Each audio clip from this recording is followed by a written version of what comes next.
അതായത് ആ സിനിമ ഒരു ആവറേജ് ആണ്, അല്ലാതെ ഒരു 40 കോടിക്കുള്ള സിനിമ ഉണ്ടോ എന്ന് ചോദിച്ചു കഴിഞ്ഞാൽ ഇല്ല.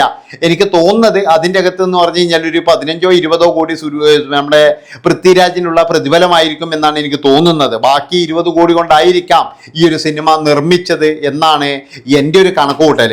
എന്ന് വിചാരിച്ച് നിങ്ങൾ ആ ഒരു സിനിമ കാണാൻ പോവാതിരിക്കരുത്, കാരണം അദ്ദേഹത്തിൻ്റെ പണമാണ്.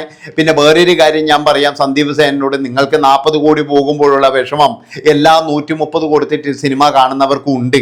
അത് നിങ്ങൾ മനസ്സിലാക്കണം. ഒരു വീട്ടിൽ നിന്ന് 4 പേര് സിനിമക്ക് പോകണമെങ്കിൽ ചുരുങ്ങിയത് എന്ന് പറഞ്ഞു കഴിഞ്ഞാൽ 1000 പോരാ, ഇന്ന് 2000 ഉറുപ്പ്യ കാണണം. തിയേറ്ററിലായി കഴിഞ്ഞാൽ ഒടുക്കത്തെ പിടിച്ചു പറയാൻ ഇപ്പോഴും നടന്നുകൊണ്ടിരിക്കുന്നത്. പലപ്പോഴും എന്ന് പറഞ്ഞു കഴിഞ്ഞാൽ സിനിമ കാണാൻ പോകുന്നത് കുടുംബനാഥന്മാർക്ക് എന്ന് പറഞ്ഞ ഒരു ഭയം തന്നെയാണ്. വേറെ ഒന്നുമല്ല, ടിക്കറ്റ് എടുത്ത് എങ്ങനെയെങ്കിലും ഉള്ളിൽ കയറി കഴിഞ്ഞാലും അതിൻ്റെ അകത്തുനിന്ന് പച്ചവെള്ളം കുടിക്കണമെങ്കിൽ തീപിടിച്ച വിലയാണ് കൊടുക്കേണ്ടത്.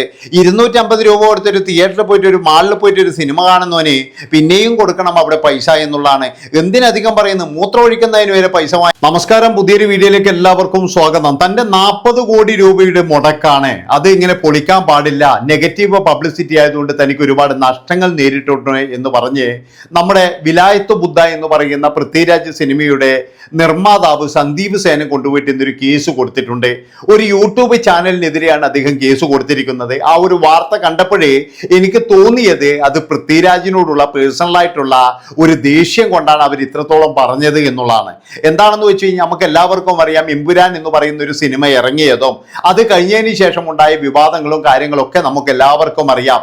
അതിനുശേഷമാണ് ഈ വിലായത്ത് ബുദ്ധ എന്ന് പറയുന്ന ഒരു സിനിമ വരുന്നത്. ഈ സിനിമ വന്നപ്പോൾ തന്നെ എന്ന് പറഞ്ഞാൽ അതിൻ്റെ അടിയിൽ ഒരുപാട് കമന്റുകൾ ഉണ്ടായിരുന്നു.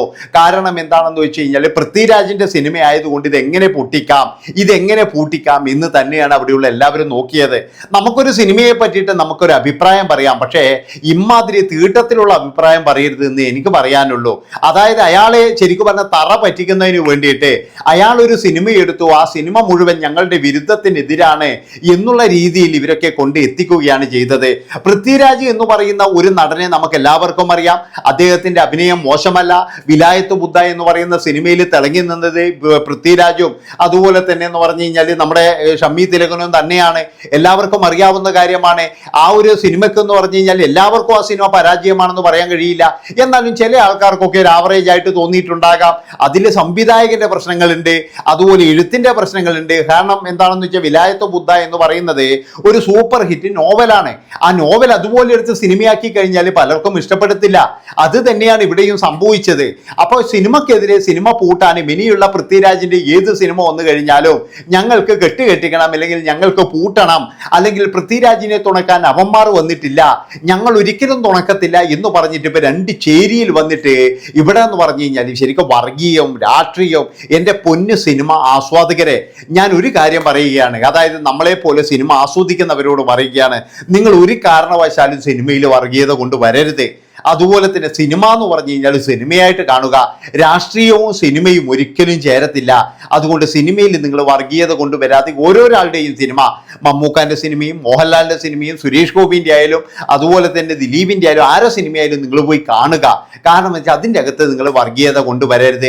ഇനി ചില നടന്മാരുണ്ട്, വർഗീയത തുപ്പിക്കൊണ്ടിരിക്കുന്ന നടന്മാരുണ്ട്, അവന്മാരുടെ സിനിമ നിങ്ങൾ കാണുകയും വേണ്ട.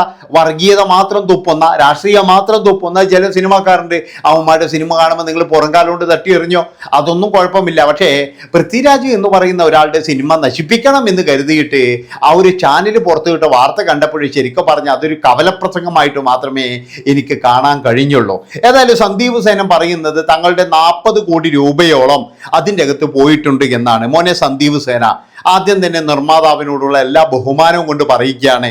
അതായത് ഇതൊരു നല്ലൊരു അടിപൊളി സിനിമയാണെങ്കിൽ ഈ സിനിമ പൃഥ്വിരാജും അതുപോലെ തന്നെ മാജിക്, നമ്മളെ എന്താ പറയേണ്ടത്, മറ്റേ തിയേറ്റർ മുതലാളി ഉണ്ടല്ലോ, ആ മുതലാളി ലിസ്റ്റൻ മാജിക്, അപ്പൊ ലിസ്റ്റിനും അതുപോലെ പൃഥ്വിരാജും ഇതായിരിക്കും വിട്ടുകൊടുക്കത്തില്ല. അതായത് അവർക്ക് തന്നെ തോന്നിയിരിക്കാം ഇതൊരു ബോംബാണ്, ഇതൊരു പൊട്ടും. അതുകൊണ്ട് തന്നെയാണ് അവർ കൃത്യമായിട്ട് എന്ന് പറഞ്ഞാൽ നിങ്ങളുടെ തലയിൽ വെച്ച് തന്നത്. ഞാൻ പറഞ്ഞല്ലോ, എല്ലാ സിനിമയുടെ വിജയിക്കുന്ന സിനിമകളൊക്കെ എന്ന് പറഞ്ഞു കഴിഞ്ഞാൽ ഇപ്പോൾ ചെയ്യുന്നത് ഈ നായകന്മാർ തന്നെയാണ്. വിജയിക്കാത്ത ഏതെങ്കിലും സിനിമയുണ്ടെങ്കിലും മാത്രമേ വേറെ ആൾക്ക് കൊടുക്കുന്നുള്ളൂ. നിങ്ങളുടെ വിശ്വാസം എന്ന് പറഞ്ഞു കഴിഞ്ഞാൽ നോവല് ഭയങ്കര ഹിറ്റായിരുന്നു, അതുപോലെ നല്ല പേരായിരുന്നു, പിന്നെ മറയൂറിനെ പറ്റിയിട്ടുള്ള ഒരു കഥയല്ലേ എന്നൊക്കെ വിചാരിച്ചിട്ടാണ് നിങ്ങളിത് കൊടുത്തിരിക്കുന്നത്. അത് കാര്യം ശരിയാണ്. പക്ഷേ ഒരു കാര്യം ഞാൻ പറയാം, അതിൻ്റെ അകത്തുള്ള കെട്ടുറപ്പുള്ള ഒരു കഥയുണ്ടോ, അല്ലെങ്കിൽ അത് സംവിധാനം ചെയ്യുന്ന സംവിധായകൻ എങ്ങനെയാണ് ഇത് സംവിധാനം ചെയ്യുന്നത്, ഒരു സച്ചി മോഡലാക്കാൻ നോക്കിയിട്ട് ഇപ്പോൾ എന്താ പറയേണ്ടത്, സച്ചി ഇല്ലാത്തൊരു മോഡലിലായിപ്പോയി എന്ന് എനിക്ക് പറയാനുള്ളൂ. അപ്പം ഞാൻ പറഞ്ഞു വരുന്നത് പൃഥ്വിരാജിൻ്റെ അഭിനയത്തെ പറ്റിയോ അല്ലെങ്കിൽ സിനിമയെ പറ്റിയോ അത്ര വലിയ മോശം ഒന്നും പറയാനില്ല. പക്ഷേ എന്നാലും ആ സിനിമയ്ക്ക് എവിടെയോ ഒരു പ്രോബ്ലം സംഭവിച്ചിട്ടുണ്ട്. വർഗീയപരമായിട്ടോ ജാതീയപരമായിട്ടോ അല്ലെങ്കിൽ മറ്റേ രാഷ്ട്രീയപരമായിട്ടോ ഒന്നും ആ സിനിമയ്ക്ക് ഒരു പ്രശ്നവുമില്ല. അതുകൊണ്ടാണ് ഞാൻ പറയുന്നത് ഈ 40 കോടിയൊക്കെ മുടക്കുമ്പോൾ നമ്മൾ ഒന്ന് ചിന്തിക്കണം. എന്താണെന്ന് വെച്ച് കഴിഞ്ഞാൽ ഈ 40 കോടി മുടക്കി കഴിഞ്ഞാൽ അത് തിരിച്ചു കിട്ടുമോ, അല്ലെങ്കിൽ 40 കോടി നമുക്ക് നഷ്ടപ്പെടുമോ എന്നുള്ളത് കൃത്യമായിട്ട് ചിന്തിക്കണം. അതാണ് നിർമ്മാതാക്കൾ എന്ന നിലയിൽ ഈ സന്ദീപ് സേന ആയാലും മറ്റവരായാലും ഒക്കെ വേണ്ടത്. പിന്നെ സന്ദീപ് സേന ഇപ്പോൾ ഉള്ള ദുഃഖം എന്താണെന്ന് വെച്ച് കഴിഞ്ഞാൽ ഈ പടം നല്ല രീതിയിൽ കളക്ട് ചെയ്യും എന്ന് അദ്ദേഹം വിചാരിച്ചിരുന്നു. യൂട്യൂബ് ചാനൽ വിചാരിച്ചാലൊന്നും സിനിമ എങ്ങനെ തകർക്കാനൊന്നും കഴിയില്ല. പിന്നെ വേറൊരു കാര്യം ഞാൻ പറയാം, നല്ല രീതിയിൽ റിവ്യൂ പറയുന്ന ആൾക്കാരുണ്ട്, അവർ വിചാരിച്ചു കഴിഞ്ഞാൽ ചിലപ്പോൾ സിനിമയെ തകർക്കാൻ കഴിയും. പക്ഷേ ഇതുപോലുള്ളൊരു എന്താ പറയുക, രാഷ്ട്രീയവും അതുപോലെ മതവും ഇങ്ങനെയുള്ള കാര്യങ്ങളും മാത്രം വിളമ്പുന്ന ഒരു ചാനൽ വിചാരിച്ചു കഴിഞ്ഞാൽ ഒരിക്കലും ഈ സിനിമയെ തകർക്കാൻ കഴിയുമെന്ന് എനിക്ക് തോന്നുന്നില്ല. കാരണം പിന്നെ അവർക്കെല്ലാം പറയാം ഞങ്ങളുടെ ആൾക്കാർ ആരും ഇത് കാണരുത് എന്ന് പറഞ്ഞിട്ട് വേണമെങ്കിൽ അവർക്ക് അങ്ങനെ ഉപരോധിക്കാം എന്നുള്ളതാണ്. അതാണല്ലോ ഇപ്പോൾ നടത്തിക്കൊണ്ടിരിക്കുന്നത്. പൃഥ്വിരാജിന്റെ സിനിമ ഞങ്ങൾ ഇനി ആരും കാണില്ല, അല്ലെങ്കിൽ പൃഥ്വിരാജിനെ മറ്റേവന്മാർ ചതിച്ചു, അവർക്ക് വേണ്ടിയിട്ടാണ് എമ്പുരാൻ ഇതുപോലെ ആക്കി കൊടുത്തത്, എന്നിട്ടും അവർക്ക് ഒരു നന്ദിയില്ലാതെയായി പോയല്ലോടാ എന്നുള്ള രീതിയിൽ പൃഥ്വിരാജിനെതിരെ ഭയങ്കരമായിട്ടുള്ള സൈബർ ആക്രമണം വരുമ്പോഴും ഞാൻ ഒരു കാര്യം പറയുകയാണ്, ഇവിടുത്തെ മലയാളികൾ വിചാരിച്ചു കഴിഞ്ഞാൽ അവരെയൊക്കെ കണ്ടം വഴി ഓടിച്ച് ആ സിനിമ നന്നാക്കാൻ കഴിയുമെന്നാണ് എനിക്ക് പറയാനുള്ളത്. അതുപോലെ 40 കോടി മുടക്കുമ്പോൾ സന്ദീപ് സേനൻ ഒരു കാര്യം ആലോചിച്ച് നോക്കണം, അത്രയും നിലവാരമുള്ള ഒരു പ്രൊഡക്റ്റ് ഞങ്ങൾക്ക് കിട്ടുമോ എന്ന് ഒന്ന് ആലോചിക്കേണ്ടത് നല്ലത് തന്നെയാണ്. അല്ലാതെ എന്ന് പറഞ്ഞാൽ ഒരുപാട് പൈസ കൊണ്ടുപോയിട്ട് കളഞ്ഞതിന് ശേഷം അയ്യോ 40 കോടി പോയേ എന്ന് പറഞ്ഞിട്ട് യാതൊരു ഫലവുമില്ല. അതുകൊണ്ട് തന്നെ എന്ന് പറഞ്ഞാൽ പൈസ കൊടുക്കുന്നതിന് മുമ്പ് നമ്മൾ 4 വട്ടം ആലോചിക്കണം, ഈ സിനിമ തങ്ങൾക്ക് ആ മുടക്കിയ പൈസ തിരിച്ചു തരുമോ എന്ന് 4 വട്ടമെങ്കിലും ആലോചിക്കണം. ഈ ഒരു സിനിമയെ പറ്റി പറയുകയാണെങ്കിൽ പൃഥ്വിരാജിന്റെ ആ പെർഫോമൻസ്, പിന്നെ പുഷ്പ എന്ന് പറയുന്ന സിനിമയുമായിട്ട് കുറച്ച് ഒരു കണക്ഷൻ ഉള്ളതുപോലെ എല്ലാവർക്കും തോന്നിയിരുന്നു. പിന്നെ ആദ്യം തന്നെ പറഞ്ഞു കഴിഞ്ഞാൽ നിങ്ങൾക്ക് പറ്റിയ ഒരു ഫൗള്, ഈ പല തിയേറ്ററിലും പോയിട്ട് കുറേ നിങ്ങളുടെ ആൾക്കാരെ നിങ്ങൾ കയറ്റും. അങ്ങനെ കയറ്റിയിട്ട് ഭയങ്കര അടിപൊളിയാന്ന്, തീയാന്ന്, മണ്ണാങ്കട്ടിയാന്ന് പറഞ്ഞിട്ട് കുറേ റിവ്യൂ ഇങ്ങനെ വരും. ഒരു മണിക്കൂർ കഴിഞ്ഞപ്പോൾ ഞാൻ സിനിമ കാണാൻ പോയത് എന്ന് പറഞ്ഞു കഴിഞ്ഞാൽ ഇവരുടെയൊക്കെ റിവ്യൂ കേട്ടിട്ടാണ്. അതിൻ്റെ അകത്തൊക്കെ ഇവർ പറഞ്ഞ കാര്യങ്ങൾ വലിയ ഇതാണ്, പൃഥ്വിരാജ് തീ കൊടുത്തിരിക്കുകയാണ്, 100 കോടി അടിക്കും 200 കോടി അടിക്കും എന്ന് തന്നെയാണ് ഇവരെല്ലാവരും പറഞ്ഞത്. പക്ഷെ സിനിമാ തിയേറ്ററിൽ പോയി നോക്കുമ്പോഴാണ് നമുക്കതിൻ്റെ പ്രശ്നം മനസ്സിലായത്. അതായത് ആ സിനിമ ഒരു ആവറേജ് ആണ്, അല്ലാതെ ഒരു 40 കോടിക്കുള്ള സിനിമ ഉണ്ടോ എന്ന് ചോദിച്ചു കഴിഞ്ഞാൽ ഇല്ല. എനിക്ക് തോന്നുന്നത് അതിൻ്റെ അകത്ത് എന്ന് പറഞ്ഞു കഴിഞ്ഞാൽ ഒരു 15-20 കോടി നമ്മുടെ പൃഥ്വിരാജിനുള്ള പ്രതിഫലമായിരിക്കും എന്നാണ് എനിക്ക് തോന്നുന്നത്. ബാക്കി 20 കോടി കൊണ്ടായിരിക്കാം ഈ ഒരു സിനിമ നിർമ്മിച്ചത് എന്നാണ് എൻ്റെ ഒരു കണക്കുകൂട്ടൽ. എന്ന് വിചാരിച്ച് നിങ്ങൾ ആ ഒരു സിനിമ കാണാൻ പോവാതിരിക്കരുത്, കാരണം അദ്ദേഹത്തിൻ്റെ പണമാണ്. പിന്നെ വേറൊരു കാര്യം ഞാൻ പറയാം, സന്ദീപ് സേനോട്, നിങ്ങൾക്ക് 40 കോടി പോകുമ്പോഴുള്ള വിഷമം എല്ലാ 130 കൊടുത്തിട്ട് സിനിമ കാണുന്നവർക്കും ഉണ്ട്. അത് നിങ്ങൾ മനസ്സിലാക്കണം. ഒരു വീട്ടിൽ നിന്ന് 4 പേര് സിനിമക്ക് പോകണമെങ്കിൽ ചുരുങ്ങിയത് എന്ന് പറഞ്ഞു കഴിഞ്ഞാൽ 1000 പോരാ, ഇന്ന് 2000 ഉറുപ്പ്യ കാണണം. കാരണം എന്താ വെച്ചാൽ തിയേറ്ററിലായി കഴിഞ്ഞാൽ ഒടുക്കത്തെ പിടിച്ചു പറയാൻ ഇപ്പോഴും നടന്നുകൊണ്ടിരിക്കുന്നത്. പലപ്പോഴും എന്ന് പറഞ്ഞു കഴിഞ്ഞാൽ സിനിമ കാണാൻ പോകുന്നത് കുടുംബനാഥന്മാർക്ക് എന്ന് പറഞ്ഞ ഒരു ഭയം തന്നെയാണ്. വേറെ ഒന്നുമല്ല, ടിക്കറ്റ് എടുത്ത് എങ്ങനെയെങ്കിലും ഉള്ളിൽ കയറി കഴിഞ്ഞാലും അതിൻ്റെ അകത്തുനിന്ന് പച്ചവെള്ളം കുടിക്കണമെങ്കിൽ തീപിടിച്ച വിലയാണ് കൊടുക്കേണ്ടത്. 250 രൂപ കൊടുത്തൊരു തിയേറ്ററിൽ പോയിട്ട് ഒരു മാളിൽ പോയിട്ട് ഒരു സിനിമ കാണുന്നവന് പിന്നെയും കൊടുക്കണം അവിടെ പൈസ എന്നുള്ളതാണ്.